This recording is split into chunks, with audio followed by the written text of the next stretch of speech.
අයිබෝවන් සුබ දවසක් ඔයාලා හැමෝටම.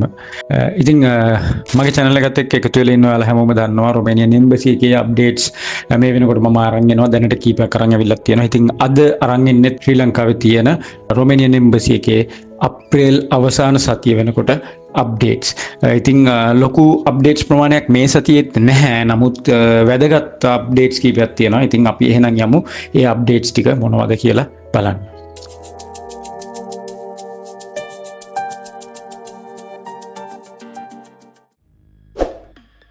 රයිට්, එහෙනම් අපි එම්බසි අප්ඩේට්ස් පැත්තට හැරෙමු. අපි මුලින්ම කතා කරමු මේ වෙනකොට එම්බසි එකේ ඉන්ටර්විව් සඳහා ඩේට් ඉෂුව වෙන්නේ මොන SC නම්බර්ස් වලටද කියලා. මේ වෙනකොට SC නම්බර්ස් 170 171 170 අග අංක වලට සහ 171 මුල මැද සහ අග අංක වලටත් ඩේට්ස් ඉෂුව වෙනවා. ඉතින් හරිම සතුටු වෙන්න කාරණයක් තියෙනවා. 172 කියන අංකෙටත් මේ වෙනකොට ඩේට් එන්න පටන් ගන්න තියෙනවා. මම ස්ක්‍රීන් එකේ දාන්නම් ඔයාලට මේකට එවිඩන්ස් එකක්. ඉතින් 172කට ඩේට් එන්න පටන් ගන්න තියෙනවා. ඉතාම ඉක්මනින් ඉන්ටර්විව්ස් ටික සිද්ධ වෙනවා. ඒ වගේම තමයි මේ කියන කාණ්ඩාංකවල ඉන්න ශ්‍රී ලංකාවේ රිප්‍රසන්ට් වෙන ක්වොන්ටිටි එකේ සැලකිය යුතු මට්ටමේ පහළ මට්ටමක තියෙනවා. ඉතින් ඒක නිසා 169 අවසන් අංක සහ 170 කියන SC නම්බර්ස් ඉන්ටර්විව් වලට සහභාගී වෙනවා. 171ත් ඉතාම ආසන්නයේදී ඉන්ටර්විව්ස් වලට සහභාගී වෙන්න නියමිතයි. ඒ වගේම තමයි වීසා ඉෂුවන්ස් එක ගැන බැලුවොත් අප්‍රේල් මාසයේ මුල සතිවල සහ මාර්තු මාසයේ අවසන් සතිවල ඉන්ටර්විව්ස් ගිහිල්ලා තාමත් ඔයාගේ ඩිසිෂන් පෙන්ඩින් තියෙනවා නම් ඔයාලගේ වීසාස් ගොඩක් වෙලාවට 28 වෙනිදා අප්‍රේල් 28 වෙනිදා ඉෂුව වෙන්න නියමිතයි. ඉතින් 28 වෙනිදා ලොකු බල්ක් එකක් වීසා ඉෂුව වෙයි කියලා අපි අනුමාන කරනවා. ඒ වගේම තමයි මාර්තු මාසයේ මැද සතිවල ඉන්ටර්විව්ස් ගිහිල්ලා තාමත් ඔයාගේ ඩිසිෂන් එක ඇවිල්ලා නැත්නම් මම මේ තිරේ දාන ඊමේල් එකට ඊමේල් එකක් දාලා හෝ සඳුදා දවසක එම්බසි එකට 12න් පස්සේ ඔයා ගිහිල්ලා ඔයාගේ නැත්නම් ඒජන්සි එකෙන් ගිහිල්ලා ඔයාගේ වීසා ෆී එක පේ කරපු රිසිප්ට් එක සහ ඔයාගේ පාස්පෝර්ට් කොපි එක මේ ඒජන්සිස් වලින් නම් දන්නවා සෙල්ෆ් කෙනෙක් නම් පාස්පෝර්ට් කොපි එකයි ඔයාගේ වීසා ෆී එක පේ කරපු රිසිප්ට් එකේ කොපි එකයි අරන් ගිහිල්ලා ඔයාට ඔයාගේ පාස්පෝර්ට් එක ගැන ඉන්ක්වයර් කරන්න පුළුවන්. ඉතින් පාස්පෝර්ට් එක ගොඩක් වෙලාවට වීසා එක වැදිලා නම් එදාට ගන්න පුළුවන්. ඉතින් ගොඩක් අය මම මීට කලින් වීඩියෝස් වල කතා කරා අප්‍රේල් මාසේ තව දෙන්නෙක් කන්සියුලර්ස්ලා එනවා කියලා අලුතෙන් මම මෙතන දාන්නම් මේ වීඩියෝස් දවසට. ඉතින් ඉදිරියේදී දවසට ඉන්ටර්විව් 60ත් 100ත් අතර කරන්න නියමිතයි මේ ඉන්න.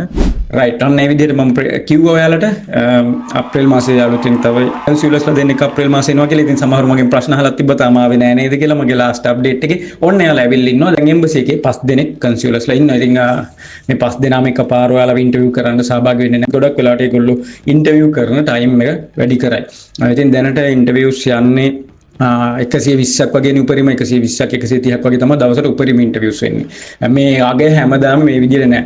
නමුත් මේ 5 දෙනා වැඩි කාලයක් ඉන්ටර්විව් කරොත් 150 160 වගේ මට්ටමට ඉන්ටර්විව්ස් දවසට ගන්න පුළුවන් තත්ත්වයක් ලැබෙයි. මේ පණිවිඩය වීසා වැඩිලා ඉන්න අයට වීසා එක වැඩිලා තියෙන අය සමහරු හිටියා පහුගිය කාලේ වීසා ඉෂුව වෙච්ච අය පාස්පෝර්ට් එකේ 4 සහ 5 කියන පිටුවල. ඉතින් එම්බසි එකෙන් ඔෆිෂියලි කියලා තියෙනවා මේ 4 සහ 5 කියන පේජස් වලට වීසා එක වැඩිලා තිබ්බට කමක් නැහැ. ඒක බියුරෝ කරගන්න හෝ ඔයාගේ රොමේනියන් ගමනට බාධාවක් වෙන්නේ නැහැ කියන එක. ඉතින් මේ සතියන්තයේ 28 වෙනිදා පාස්පෝර්ට්ස් කලෙක්ට් කරන්න ඔයාලගේ වීසා ඩිසිෂන්ස් කලෙක්ට් කරන්න ඊමේල්ස් ඉෂුව වෙනවා. ඒක නිසා අවධානයෙන් ඉන්න.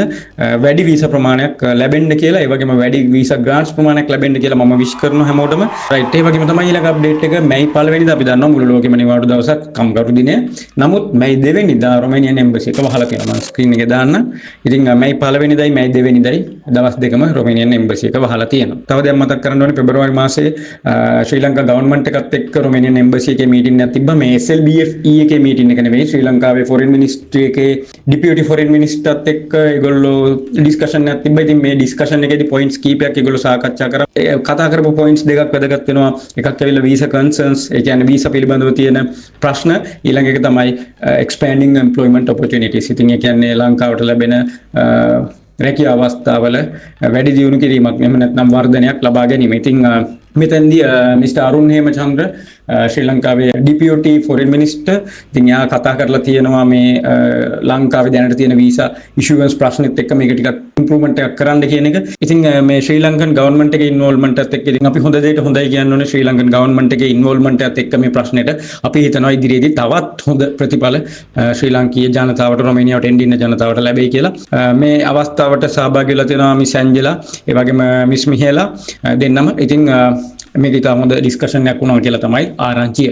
ඉතින් අවසාන වශයෙන් මතක් කරන්න ඕනේ මගේ පරණ වීඩියෝස් වල කතා කරලා තියෙනවා පොලිස් රිපෝට් එක කොහොමද තියෙන්න ඕනේ, ට්‍රැවල් ඉන්ෂුරන්ස් එක කොහොමද තියෙන්න ඕනේ, ගැරන්ටි ලෙටර් එක කොහොමද තියෙන්න ඕනේ, ඇකොමඩේෂන් ඇග්‍රීමන්ට් එක කොහොමද තියෙන්න ඕනේ කියන එක සම්බන්ධව කතා කරලා තියෙනවා. ඉතින් ඔයාලට මේ වීඩියෝ එකේ මම ආයෙ පුන ඒ දේවල් කියන්න බලාපොරොත්තු වෙන්නේ නැහැ. ඔයාලට මම ඩිස්ක්‍රිප්ෂන් එකේ දාලා තියෙන කලින් අප්ඩේට්ස් මම දාලා තියෙන මම මෙතනින් මේ අප්ඩේට්ස් ටික ඉවර කරනවා. ඉතින් එහෙනම් මිත්‍රවරුනි අපි ඊළඟ වීඩියෝ එකෙන් හම්බෙමු. ඔයාලා සතුටින් සනීපෙන් ඉන්න හැමෝටම ජය වේවා. හැමෝගෙම රුමේනියා සිහිනය සැබෑ වේවා. මම ගයින් යුරෝප්.